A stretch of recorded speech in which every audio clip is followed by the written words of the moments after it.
Imagine viver em um mundo onde cada passo seu é vigiado. Onde até mesmo o seu pensamento pode ser um crime. Onde a verdade não importa, porque ela pode ser reescrita, a qualquer momento. Esse mundo não é uma ficção distante. Ele é um espelho, distorcido, sim, mas assustadoramente familiar. George Orwell não escreveu apenas um romance. Ele escreveu uma advertência.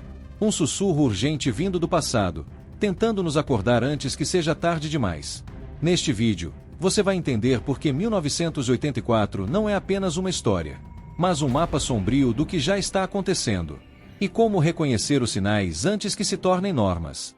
Se esse tipo de reflexão te provoca e te move, considere seguir o canal. Aqui, cada vídeo é um convite para enxergar além das aparências.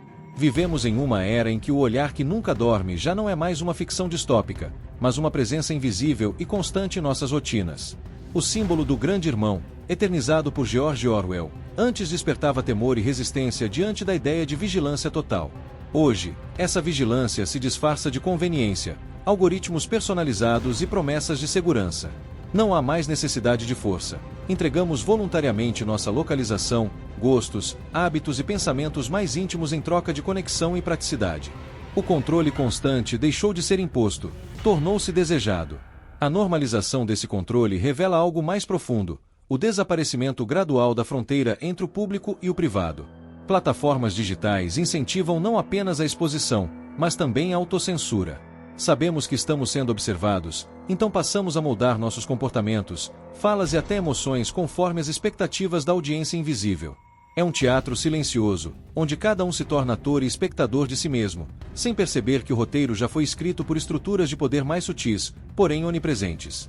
Esse cenário atual é ainda mais perverso porque a vigilância se apresenta com rosto amigável. Não são apenas câmeras ou agentes do Estado, são aplicativos, assistentes virtuais, redes sociais. O controle não está mais nos olhos do opressor, mas nas mãos do próprio vigiado, que fotografa, compartilha e vigia o outro em nome de uma falsa liberdade. A descentralização do olhar não o torna menos opressor, apenas mais difuso e eficaz. O grande irmão de hoje é múltiplo, silencioso e, paradoxalmente, escolhido. Talvez o triunfo mais sombrio da vigilância moderna seja a substituição do medo pela indiferença. Já não nos assustamos com a exposição, mas a desejamos. Buscamos ser vistos, reconhecidos, validados. Nessa busca, entregamos não só nossos dados, mas nossa subjetividade. O olhar que nunca dorme não precisa mais nos perseguir, estamos correndo para ele. E o mais inquietante é que, enquanto isso acontece, ainda acreditamos estar no controle. A memória é o alicerce invisível da identidade individual e coletiva. Quando esse alicerce é manipulado, toda a estrutura que sustenta o presente começa a se deformar silenciosamente. Governos, instituições e até algoritmos passaram a entender o poder simbólico do passado como uma ferramenta estratégica, não apenas registrando os acontecimentos, mas reescrevendo-os, distorcendo-os ou silenciando-os. Assim, o que antes era lembrança, torna-se narrativa controlada, e o que antes era verdade, torna-se pó. A destruição da história não se dá apenas pela censura explícita, mas também pela superexposição seletiva, pelo revisionismo oportunista e pelo esquecimento induzido. Monumentos caem, arquivos somem, datas são reinterpretadas. E a cada gesto aparentemente inofensivo de reedição histórica, uma peça do quebra-cabeça da consciência coletiva é removida. Quando a história é tratada como mercadoria ou instrumento de poder, sua essência simbólica, a de testemunha do real, é violada, e o presente passa a ser uma encenação cuidadosamente dirigida. Essa manipulação da memória coletiva gera uma consequência ainda mais profunda: o colapso da confiança. Se o passado pode ser reescrito, o que garante que o presente é legítimo? A linha entre fato e ficção se torna borrada, abrindo espaço para discursos autoritários, revisionismos perigosos e realidades alternativas. A verdade, nesse contexto, não desaparece de uma vez, ela se dissolve, lentamente, sob camadas de versões, narrativas e conveniências. No fim, a pergunta que ressoa com peso filosófico é: quem controla o passado? A resposta é mais inquietante do que parece, pois não se trata apenas de quem escreve os livros, mas de quem dita os algoritmos, silencia vozes e define o que deve ser lembrado. Reescrever o passado é moldar o campo simbólico onde se travam as batalhas do presente. E, nesse campo, cada lembrança omitida é uma semente de manipulação plantada no solo da história humana. Em um regime onde o controle absoluto é o objetivo final, Não é preciso destruir armas ou queimar livros, basta eliminar palavras. A novilíngua, concebida como instrumento de dominação, não apenas distorce a realidade, mas redefine os limites do que é possível pensar. Ao reduzir o vocabulário, reduz-se também a consciência crítica, tornando o pensamento divergente não apenas perigoso, mas literalmente impossível. Afinal, se não existem palavras para expressar rebeldia, como se pode rebelar? O processo é sutil. Termos considerados ambíguos, complexos ou desnecessários são substituídos por expressões simplificadas e carregadas de intenções políticas. A linguagem se torna binária, ou é aceitável, ou é crime. E nessa dualidade artificial, o pensamento se encolhe. As nuances desaparecem, e com elas, a capacidade de questionar, imaginar, duvidar. A linguagem empobrecida é o terreno ideal para uma mente domesticada, incapaz de formular alternativas, de sonhar com outros mundos, de resistir. O mais perturbador é que esse processo não exige imposição violenta. Ele se infiltra nas escolas, nas redes sociais, nas conversas cotidianas. Aos poucos, passamos a desconfiar das palavras antigas, a preferir os termos mais aceitos, a pensar em sentenças cada vez menores, cada vez mais inofensivas. A liberdade, então, não desaparece de uma vez, ela evapora, uma palavra de cada vez. E quando nos damos conta, não conseguimos mais nomear o que perdemos. Se este tema ressoou em você, talvez também ressoe em alguém que ainda não percebeu como a linguagem molda sua liberdade. Compartilhe este vídeo com quem você sente que precisa despertar. Às vezes, uma palavra salva. Vivemos uma era marcada por contradições tão sutis quanto devastadoras. O duplo pensar, conceito originalmente formulado por George Orwell, não se limita mais ao universo distópico da ficção. Ele se infiltrou no cotidiano, na política, nas redes sociais, nos discursos pessoais. Trata-se da capacidade de aceitar simultaneamente duas ideias mutuamente excludentes como verdadeiras, sem reconhecer o conflito lógico entre elas. Essa habilidade, que antes seria vista como sinal de confusão ou desorientação, hoje é frequentemente exaltada como flexibilidade mental ou maturidade emocional. A coerência, outrora um pilar da integridade intelectual, começa a parecer quase antiquada.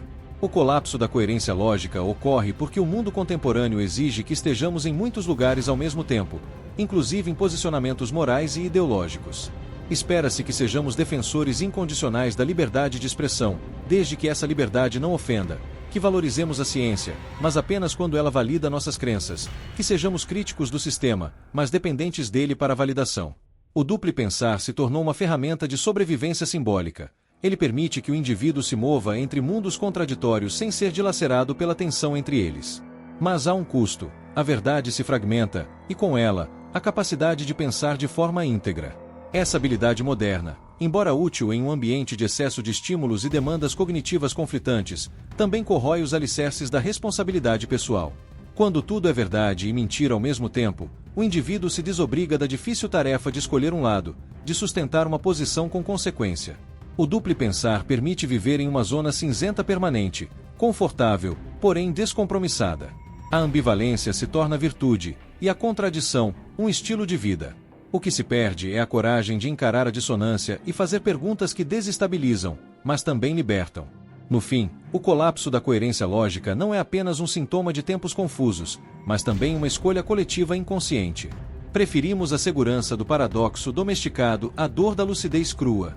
A mente que pensa com clareza, hoje, não encontra lugar fácil. Ela incomoda, perturba, resiste ao fluxo das opiniões volúveis. Resgatar a coerência não significa ser inflexível, mas sim ousar pensar com profundidade, mesmo quando isso implica nadar contra a corrente.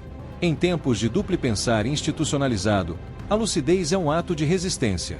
No coração do Ministério do Amor, o sofrimento é meticulosamente orquestrado como um instrumento de reeducação. Longe de ser um erro ou desvio, a dor é um método calculado para quebrar resistências internas e moldar consciência segundo os ideais do partido. A tortura não busca confissão, mas transformação. O objetivo não é extrair verdades, mas destruir o eu anterior e reconstruir um novo sujeito, obediente, vazio de si, pleno do partido. Nesse processo, o sofrimento não é consequência, mas linguagem, a linguagem por meio da qual o poder absoluto se faz carne no corpo do outro. Aos poucos, a dor desarticula as memórias, dissolve a autonomia e corrompe os laços afetivos. Winston, como símbolo dessa engenharia do sofrimento, perde não apenas suas crenças, mas o próprio desejo de resistir. A tortura o conduz a um ponto em que a submissão não é mais medo, mas alívio. Ele deixa de fingir para sobreviver e passa a crer para existir. O Ministério do Amor não pune, ele reprograma. E o faz com a frieza clínica de quem entende que a dor, quando administrada com precisão, é uma ferramenta de reescrita identitária. Esse modelo, embora extremado na ficção orwelliana, ecoa em estruturas punitivas do mundo real. Prisões e instituições repressivas muitas vezes não se contentam em isolar ou controlar, mas buscam reformar o indivíduo à força, anulando suas particularidades. O castigo físico, psicológico ou simbólico é usado como catalisador da obediência. Em regimes autoritários, confissões públicas, reeducações forçadas e humilhações públicas operam como versões adaptadas do Ministério do Amor, onde o objetivo não é apenas punir, mas reformatar subjetividades. A pergunta que permanece, incômoda, é até que ponto sociedades contemporâneas herdaram essa lógica perversa. Quando o sofrimento é romantizado como caminho para corrigir desvios ou justificar castigos, ressoa o mesmo princípio orwelliano, a dor como chave da docilidade. Reeducar pela violência, seja ela explícita ou sutil, é sempre um ato de poder sobre o outro, e, como tal, carrega em si a sombra da negação do humano. No fim, o Ministério do Amor não é apenas uma distopia, é um espelho cruel de práticas que ainda sobrevivem, disfarçadas de justiça. Em 1984, o relacionamento entre Winston e Julia não é apenas um romance proibido, é, acima de tudo, um ato de rebelião silenciosa contra a opressão totalitária. Em um mundo onde até os sentimentos são vigiados e reprimidos, amar alguém se torna um gesto político. A paixão entre os dois personagens simboliza a tentativa desesperada de preservar aquilo que o partido tenta extinguir: a capacidade de sentir, desejar e escolher por si mesmo. Cada encontro entre eles é uma afirmação da individualidade, um lembrete de que, mesmo diante da tirania absoluta, o desejo humano não pode ser completamente anulado. Julia, com sua ousadia e pragmatismo, representa uma forma de resistência visceral, mais ligada ao corpo do que à teoria. Winston, por outro lado, carrega uma inquietação intelectual, uma necessidade de compreender e questionar o sistema. Quando se encontram, suas diferenças se tornam forças complementares. Ela reacende nele a centelha da vitalidade, e ele lhe oferece uma visão mais profunda da opressão em que vivem. Juntos, criam um espaço clandestino de liberdade, não apenas física, mas emocional e espiritual, onde ainda é possível ser humano. Esse amor, no entanto, carrega em si a semente da tragédia. Ao desafiar o partido em sua dimensão mais íntima, Winston e Julia expõem o ponto mais vulnerável do controle totalitário: a impossibilidade de dominar completamente o coração humano. Mas essa mesma vulnerabilidade é explorada pelo sistema para destruir o vínculo entre eles. O amor que nasceu como rebelião é destruído pela maquinaria impiedosa do Estado, demonstrando que, em regimes absolutos, até os sentimentos são armas que podem ser viradas contra os próprios indivíduos. Ainda assim, o relacionamento entre Winston e Julia permanece como uma metáfora poderosa. Mesmo que derrotado, o amor deles revela que a rebelião pode começar em silêncio, nos afetos, nos corpos, nas pequenas transgressões do cotidiano. É nessa dimensão íntima que a resistência germina, não como revolução imediata, mas como lembrança persistente de que, por mais que se tente, não se pode erradicar por completo a essência humana. Vivemos em uma era onde os inimigos nunca desaparecem, apenas mudam de nome, de rosto e de narrativa. O medo, cuidadosamente alimentado por discursos estratégicos, transforma-se em ferramenta de controle social. Não é necessário um campo de batalha visível para que uma guerra exista. Bastam ameaças abstratas, disseminadas em ondas de informação e desinformação, para manter uma população alerta, obediente e dividida. A paz, nesse cenário, é constantemente adiada, porque o medo é um recurso valioso demais para ser abandonado. Governos, corporações e sistemas de poder entenderam que o medo coletivo gera coesão interna. Quanto mais ameaçados nos sentimos, mais aceitamos abrir mão de liberdades individuais em nome de uma segurança prometida, porém nunca concretizada. O inimigo invisível, seja ele externo ou interno, físico ou ideológico, permite que medidas extremas sejam normalizadas. A vigilância se torna rotina. O conflito, permanente. E a guerra, paradoxalmente, passa a ser o que sustenta a paz aparente. Esse ciclo de tensão constante não apenas molda a política e a economia global, mas afeta profundamente a psique coletiva. Vivemos em estado de alerta, cansados, ansiosos, reativos. A guerra muda de forma, mas permanece viva em nossos dispositivos, em nossos medos, em nossas conversas. O outro é sempre uma ameaça em potencial. O agora é sempre uma crise. Assim, o controle se perpetua, com consentimento inconsciente e resistência fragmentada. Se você acredita que é hora de despertar desse ciclo e olhar mais profundamente para os mecanismos que nos cercam, curta este vídeo e siga o canal. Cada gesto seu ajuda a manter viva a reflexão e a expandir o alcance de vozes que questionam, em vez de apenas repetir. George Orwell previu um futuro distópico em que o controle totalitário se exerceria por meio de telitelas onipresentes, vigiando cada gesto e pensamento. Em 1984, o medo sustentava o sistema. As pessoas sabiam que estavam sendo observadas. No entanto, Orwell não poderia prever que, no mundo real, a vigilância seria aceita de forma voluntária, disfarçada de conveniência, entretenimento e conexão social. A diferença fundamental entre a distopia que temíamos e a realidade que vivemos está na forma como entregamos nossos dados, não sob coação, mas com um clique. As telitelas não precisam mais nos observar ativamente se nós mesmos contamos tudo: onde estamos, com quem estamos, o que pensamos, o que sentimos, o que desejamos comprar. Os algoritmos se tornaram os novos olhos do sistema, alimentados por cada curtida, busca ou rolagem distraída no feed. As redes sociais, que nos prometem liberdade de expressão, operam como espelhos viciantes que refletem apenas o que o sistema quer que vejamos, criando bolhas e polarizações cuidadosamente cultivadas. Diferente do Big Brother de Orwell, que impunha uma única verdade oficial, hoje vivemos em uma realidade onde cada usuário é exposto a uma verdade personalizada, um pequeno irmão em cada dispositivo, moldando opiniões, comportamentos e desejos. A manipulação não vem com ameaças, mas com notificações sutis, filtros estéticos e recomendações feitas para você. A vigilância do século XXI é emocional, silenciosa e eficaz. Não precisa de opressão explícita quando já estamos condicionados a participar dela com prazer. Orwell errou apenas em imaginar que a vigilância dependeria da força bruta. Subestimou nossa disposição em trocar privacidade por comodidade, autonomia por validação e silêncio por likes. O verdadeiro poder hoje não vigia pela força, mas nos observa com nosso consentimento. E talvez essa seja a distopia mais sofisticada, uma em que somos ao mesmo tempo os observados, os voluntários e os cúmplices. Há um momento no qual o silêncio interno se rompe, e é nesse instante que Winston desperta. Não foi um grito, nem uma revelação gloriosa, mas uma dúvida sussurrada. Um pensamento que contradizia tudo o que havia sido imposto como verdade. Pensar, nesse universo distópico, é um risco. E ainda assim, é o único caminho possível para preservar a própria alma. Quando a mente se move pela primeira vez fora da trilha, o mundo inteiro começa a tremer ao redor. A liberdade não começa com uma bandeira erguida, mas com uma desconfiança. Winston, como muitos de nós, não se rebelou com armas, mas com perguntas. E isso bastou para que sua existência se tornasse perigosa. O sistema não teme quem grita, mas quem começa a pensar. Porque a reflexão silenciosa é o primeiro passo da revolução mais temida, a revolução interior. É nela que morre a obediência cega e nasce a consciência. Mas ver com clareza é um fardo. Quando os véus caem, não há mais retorno à ignorância confortável. A verdade, crua e sem maquiagem, exige coragem para ser sustentada. Winston não apenas percebe o controle, a manipulação, a mentira. Ele sente tudo isso em sua própria carne. E esse é o preço da lucidez. Viver com a angústia de saber que o mundo está doente enquanto a maioria ainda dorme. Você já teve esse momento? Aquele em que algo não fazia mais sentido, e a dúvida plantou sua raiz? Compartilhe nos comentários se você também já sentiu esse rompimento silencioso com a realidade imposta.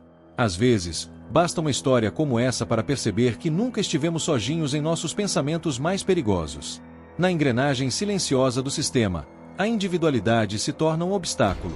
Somos incentivados, desde cedo, a nos encaixar em moldes pré-definidos, padrões de comportamento, metas de sucesso, ideais de beleza e até formas aceitáveis de pensar.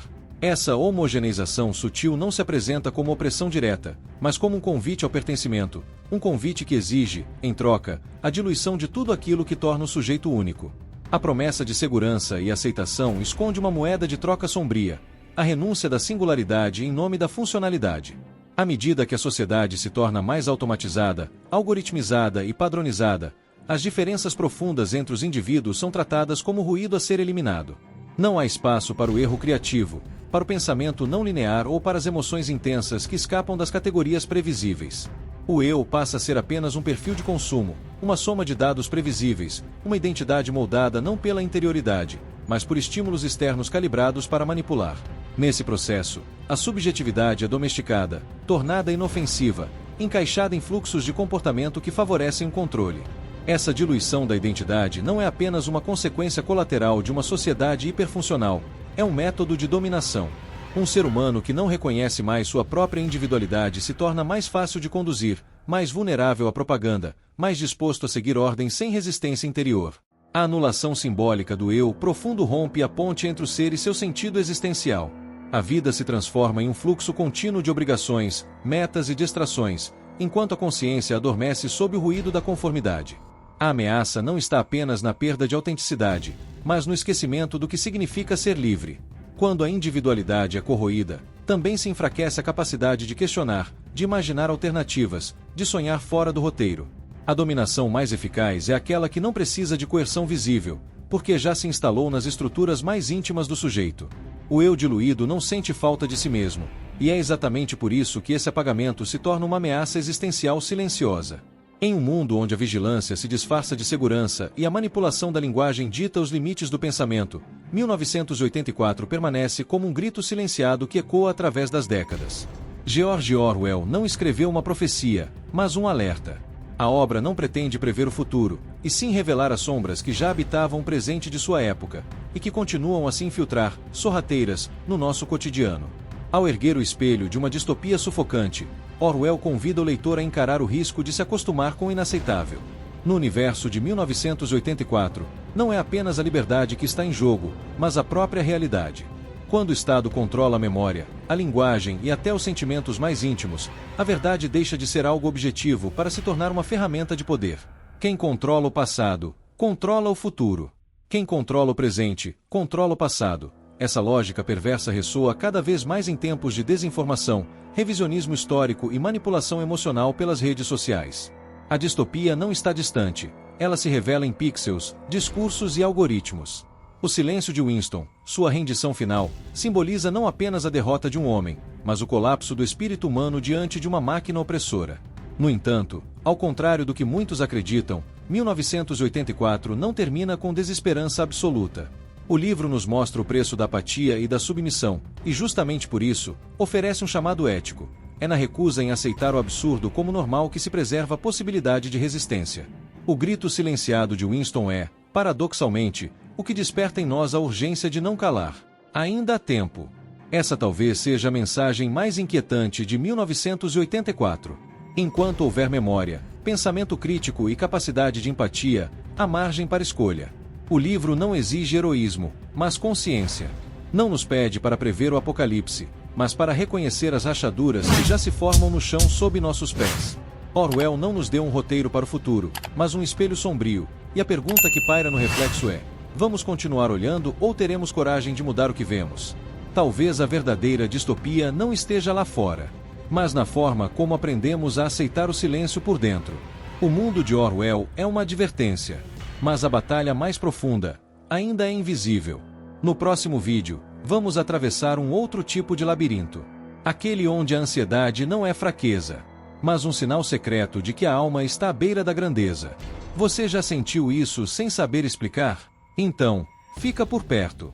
Esse próximo mergulho pode dizer tudo o que você ainda não conseguiu colocar em palavras.